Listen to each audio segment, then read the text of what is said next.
What sort of life would you have to have so that you could bear your suffering nobly? That's a good question to ask yourself. Now, and so we have people just write for 15 minutes. If you could have what you wanted, needed, what might that look like? And there's an instruction there too, is do it badly. Because what the hell do you know? And besides, your vision's going to change as you progress through your life. And so you're not going to get it done perfectly, but that's okay. Get it down. Get a rough first draft down, right? A rough approximation of who you could be if you got your act together. Not who other people think you should be, you know? Although that might enter into it because you don't want to be completely...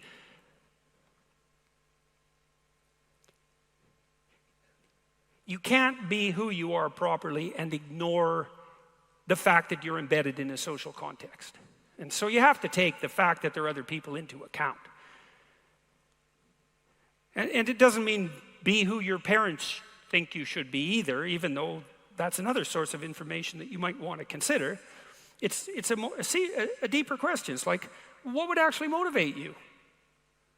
And you might think, well, I could never have that. It's like, that's not the question that's being addressed here. Although I would say,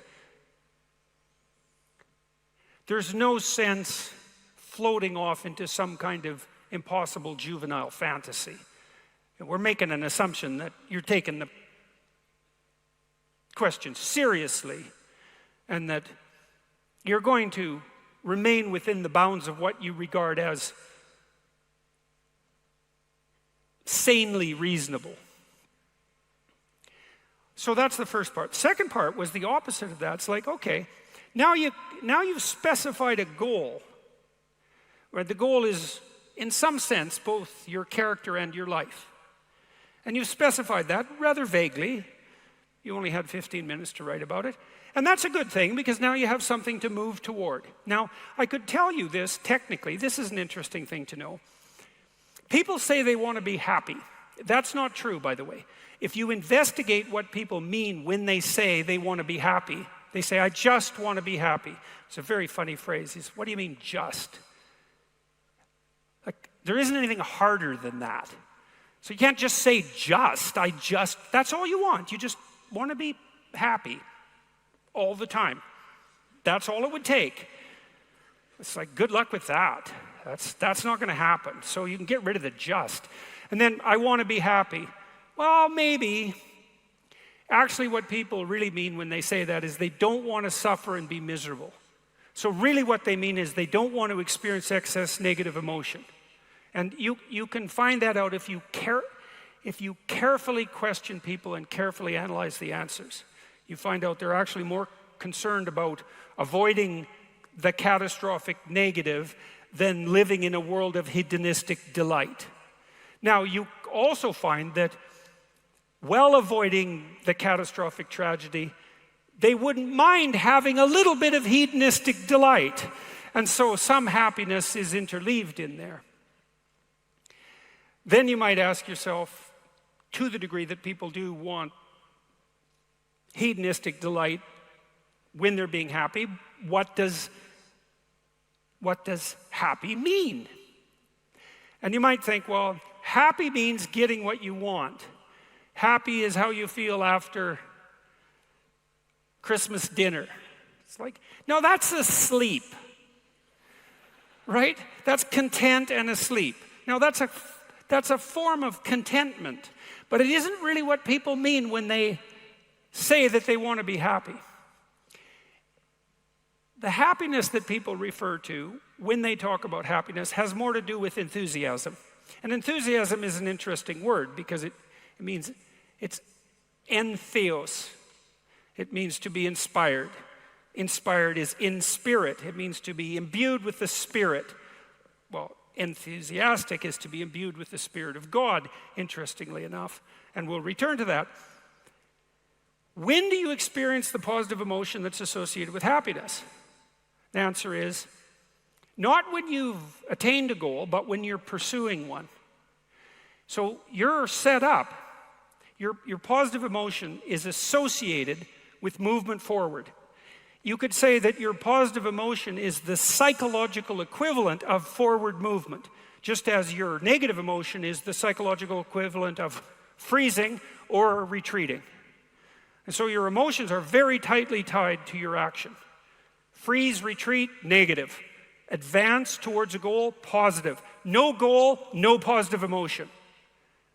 Now, if you don't remember anything else from tonight, that's a good thing to remember. No goal, no positive emotion.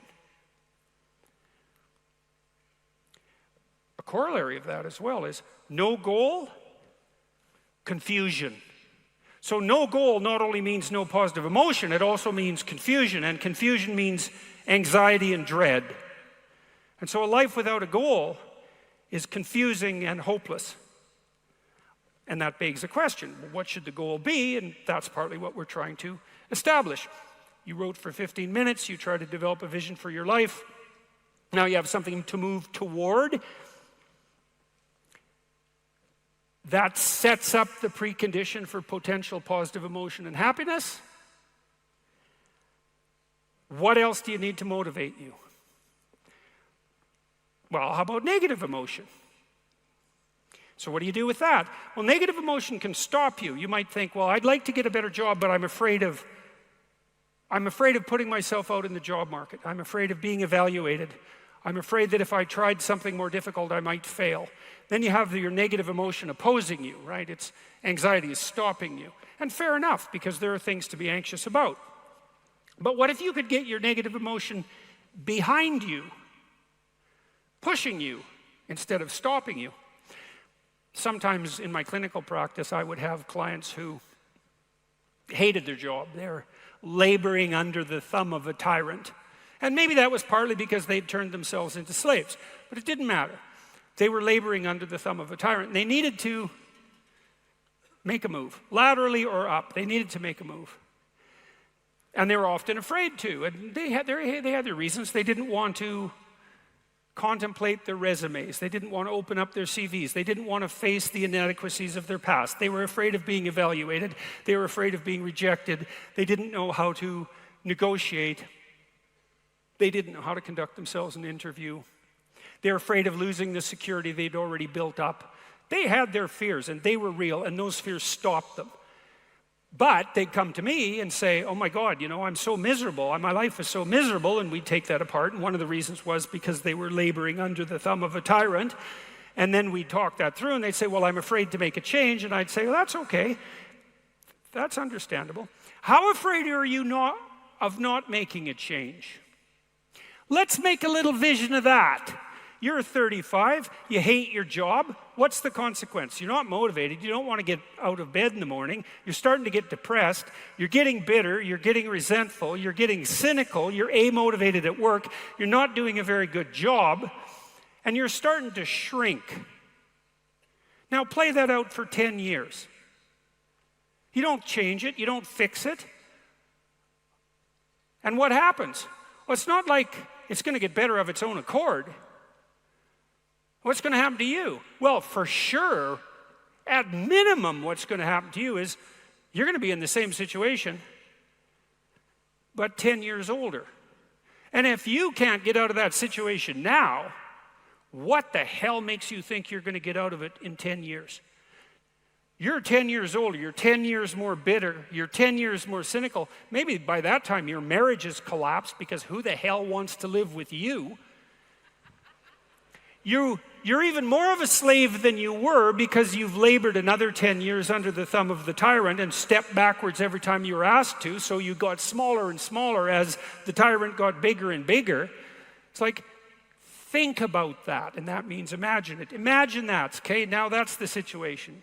You're stuck where you are, but it's 10 years from now. And when I say think of that, I mean imagine that. It's like really play it out. It's like, you know how miserable you are now? You're afraid of making the necessary changes, but you know how miserable you are now. Just imagine how miserable you could be in 10 years. And in all likelihood, what you'll find is that you're way more afraid of that than you are of whatever's stopping you in the present. It's really useful to know what your own particular brand of hell might be. And so one of the things we do in this writing exercise is have people do the reverse. It's like, okay, so imagine now, 5 years from now, you've let whatever temptations you're particularly susceptible to have the upper hand.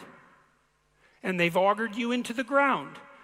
You know, one person's an alcoholic, another person's a criminal, another person's living on the street, someone else is like skirting the edges of prostitution, somebody else is narcissistic and bitter, somebody else is depressed and anxious. You know where you would fall off the edge of the earth if you fell off in whatever direction you're prone to fall off. Everyone knows that, but we avoid that. You know, that's rule 3. Do not hide things in the fog. Is that the rule? Do not hide unwanted things in the fog. Yeah, well, we often won't allow ourselves to imagine the catastrophe that we're pursuing. Let's say through inaction. That's a good thing to fix. So now you say, well, you think for 15 minutes, that's not very long, about who you could be and what you could have if you could have what you wanted, if you were who you could be. And then you think about what sort of hell you could produce for yourself if you didn't do that. And that's not a bad polarity. It's like, I'm going to get away from that and I'm going to move towards that. And then you have your negative emotion working for you and your positive emotion working for you. And that's a good gradient, and that's a great gradient emotionally, because as I said, you don't experience positive emotion except in relationship to a goal. And if you've got a nice gradient on your goal pursuit, then that's going to increase the degree to which you feel positive emotion. And positive emotion, by the way, isn't just about being happy. That's the most trivial part of it in some sense.